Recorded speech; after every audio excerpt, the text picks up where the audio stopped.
Агенцијата за финансиска поддршка во земјоделството и руралниот развој на Република Македонија ќе склучи договори со 134 млади лица од повеќе краеви на Републиката кои сакаат да започнат земјоделска дејност. Договорите, чие склучување е во тек, се во вкупна вредност од 75 милиони денари.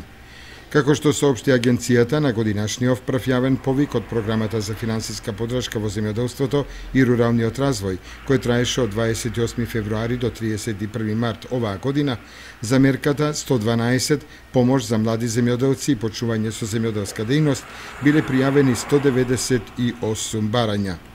Од подрачната единица на Министерството за земјоделство, шумарство и водостопанство во Кочани и од Агенцијата за финансиска поддршка во земјоделството, канцеларија во Кочани,